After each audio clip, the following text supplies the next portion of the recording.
कितने क्रिस्पी हो रहे हैं, बहुत ही बढ़िया।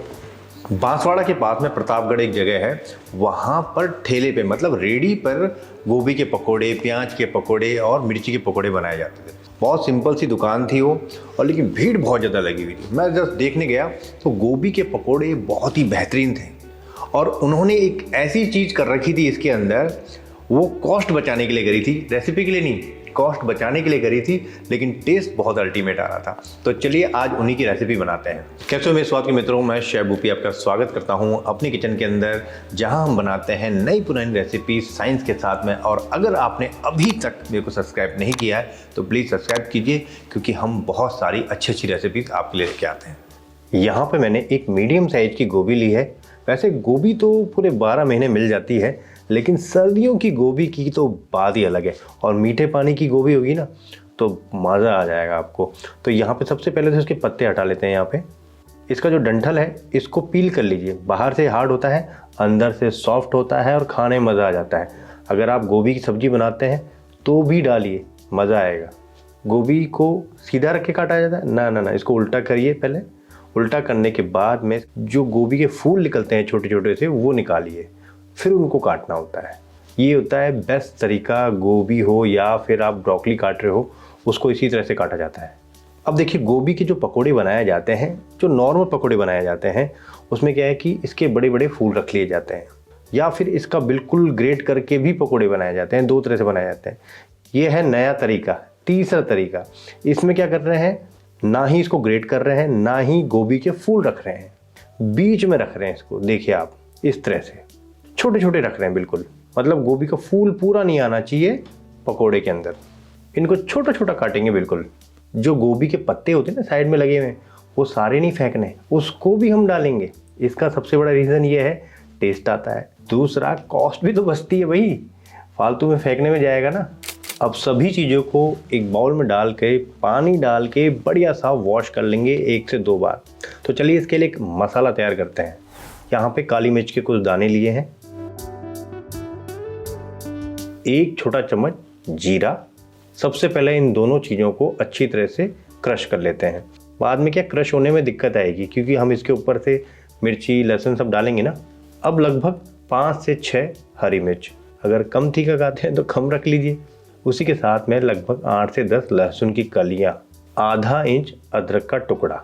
अब इन सबको भी इसी के साथ में मिक्स करके एक क्रश जैसा मसाला बनाना, मतलब दरदरा सा मसाला होना चाहिए। अब एक बाउल के अंदर 1 कप बेसन और लगभग 2 बड़े चम्मच चावल का आटा। चावल का आटा क्या काम करता है, थोड़ा क्रिस्पी कर देता है। क्रिस्पी करने के लिए आप कॉर्नफ्लावर का भी इस्तेमाल कर सकते हैं, वैसे चावल का आटा बेस्ट रहता है। हल्की सी हल्दी डालूंगा मैं, लगभग 3 से 4 चुटकी, ज़्यादा नहीं। ज़्यादा डालते हैं तो क्या आता है, एक कालापन आता है। लाल मिर्च 1 छोटा चम्मच काफ़ी है, क्योंकि हरी मिर्च हमने पहले ही ऐड कर दी थी। बेसन गया है, उसके साथ में जाएगा अजवाइन और उसका दूसरा भाई मतलब कि हींग। दोनों की कॉम्बिनेशन बहुत ज़्यादा ज़रूरी है। ये दोनों ही मैंने डाल दिया। हींग भी मैंने 1 छोटा चम्मच यहाँ पे ऐड कर दिया है। 1 चम्मच कसूरी मेथी मेरी फेवरेट है, इसलिए मैं डाल देता हूँ। मीठा सोडा। मीठा सोडा डालने से क्या होता है, जो बेसन का कड़कपन होता है, बिल्कुल टाइट हो जाती है ना, उसको टाइट नहीं होने देती है, वो उसको खस्ता कर देती है। और नमक डालेंगे हम बीपी के हिसाब से, और थोड़ा सा पानी डाल के इसका बढ़िया सा पेस्ट तैयार करेंगे। बेसन को अच्छी तरह से फेंट लीजिए। बेसन को अच्छी तरह से जब फेंटा जाता है तो उसका बैटर बहुत बढ़िया बनता है। हम क्या करते हैं, सिर्फ पानी मिला देते हैं, छोड़ देते हैं। ऐसा नहीं होता है। बेसन के साथ में थोड़ी सी मेहनत कीजिए, 1 मिनट की मेहनत कीजिए, मज़ा आएगा आपको पकौड़े खाने में। तो ये बन गया बेसन का एक गाढ़ा पेस्ट। और जो हमने हरी मिर्च लहसुन का मसाला नहीं बनाया था, वो इसमें ऐड कर देंगे और सभी चीज़ों को अच्छी तरह से मिक्स कर देंगे। जो मसाला मैंने डाला है ना, इससे तो टेस्ट बिल्कुल चेंज हो जाएगा इसका। आप चाहें तो इसकी डायरेक्ट पकौड़ी बना के भी खा सकते हैं। चलिए अब ऐड करते हैं हमारी गोभी। गोभी के पत्ते, गोभी के डंठल सब डाल दीजिए इसके अंदर। आज बेसन का पेस्ट ऐसा होना चाहिए बिल्कुल गाढ़ा। जब गाढ़ा होगा तभी इस पे चिपकेगा। पतला हो गया या बहुत ज़्यादा गाढ़ा हो गया तो भी नहीं चिपकेगा। उसको अच्छी तरह से लपेटिए इस पे। एक एक गोभी के साथ में रच बस जाना चाहिए ये। वैसे कई लोग इसके अंदर प्याज भी डालते हैं, आप चाहें तो इसके अंदर प्याज की जूलियन करके भी डाल सकते हैं। कई लोग इसके अंदर गोभी भी डालते हैं, कई लोग इसके अंदर आलू भी डालते हैं। आप चाहें तो आलू भी डाल सकते हैं, लेकिन मुझे ऐसा लगता है भाई गोभी के पराठे बन रहे हैं तो सिर्फ गोभी के ही बनने चाहिए। सारी मुश्किल काम हमने कर लिया, बिल्कुल आसान वाला काम हम करने जा रहे हैं। यहाँ पे एक तेल की कढ़ाई ले ली है, मीडियम हीट पे रखेंगे। अब कई लोग मुझे बोलते हैं medium heat, high heat, low heat, temperature को हम कैसे पता करें? भाई देखिए, हम टेम्परेचर के लिए आपको मैं ये नहीं बोलूँगा कि आप इसको मेज़रमेंट कीजिए या आप टेम्परेचर को नापिए। बस देखिए, अगर बुलबुले बहुत तेज़ हैं, अपनी देसी भाषा में आपको बोलूँ तो बुलबुले बहुत तेज़ आ रहे हैं तो टेम्परेचर बहुत हाई है, हल्के धुएँ के साथ में। और अगर बुलबुले हल्के हैं तो मतलब मीडियम है। और डालते ही बुलबुले नहीं आए, थोड़ी सी देर बाद आए तो तेल ठंडा है। ये जुगाड़ वाला मैंने देसी अंदाज आपको बता दिया है, आपको कोई मशीन खरीदने की ज़रूरत नहीं पड़ेगी। एक छोटी सी आपको कहानी सुनाता हूँ। मैं जब मैं ट्रेनिंग में था तो मेरा हाथ जल जाता था पकोड़े फ्राई करने में। वहाँ तो एक साथ 200 लोगों को, 300 लोगों को एक साथ फ्राई करते रहते थे हम, तो मेरा हाथ जलता था। तो मैं अपने सीनियर से पूछता था कि सर मेरा हाथ हमेशा जल जाता है। उसने बोला बेटा एक काम कर, तो आज सिर्फ मेरे को देखना, सिर्फ देखना, मैं कुछ बोलूँगा नहीं। बिना बोले अगर समझ गया बेस्ट स्टूडेंट कहलाएगा, अगर तेरे को बोल के बताना पड़ा तो बेस्ट नहीं है। चलिए, मैंने बोला चलो ठीक है यार, मेरा तो हाथ जल रहा है, मुझे देखना पड़ेगा।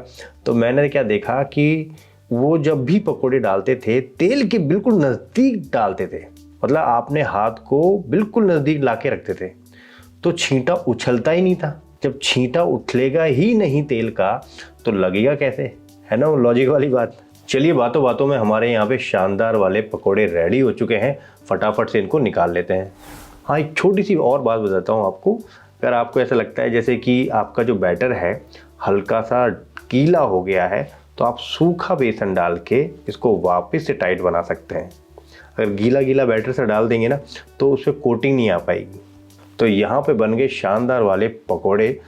तो 2 बैच के अंदर हमने इसको फ्राई कर लिया है। अगर आपको ओवर क्रिस्पी चाहिए तो आपको गरम तेल में बिल्कुल निकाल लिया आपने, थोड़ी सी हवा दे दी उनको, हल्के ठंडे हो गए। उसके बाद में तेल को बढ़िया सा गर्म कीजिए, बिल्कुल ठंडा नहीं होना चाहिए, मीडियम भी नहीं होना चाहिए, बढ़िया गर्म होना चाहिए। फिर उसको डालिए, थोड़ी सी देर, मुश्किल से 15 सेकेंड, और फिर निकालिए। सुपर क्रिस्पी निकलेंगे। सबसे पहले इसकी आवाज़ सुनिए, कितने क्रिस्पी हो रहे हैं।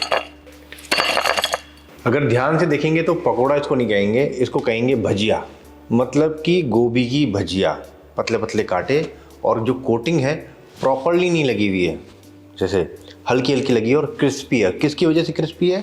जो हमने चावल का आटा डाला। अल्टीमेट, बहुत ही बढ़िया। तो कैसी लगी आपको ये रेसिपी ज़रूर बताएं, और आपको आपके एरिए की या फिर कहीं की आपने अच्छी खाई है कहीं पे तो मुझे बताइए, अपन डिकोड करने की कोशिश करते हैं। मैं ये नहीं बोलता हूँ कि मैं एग्जैक्ट उसकी तरह से बना सकता हूँ, कोशिश कर सकते हैं। तो फिर मिलते हैं नई रेसिपी के साथ में। जय हिंद दोस्तों।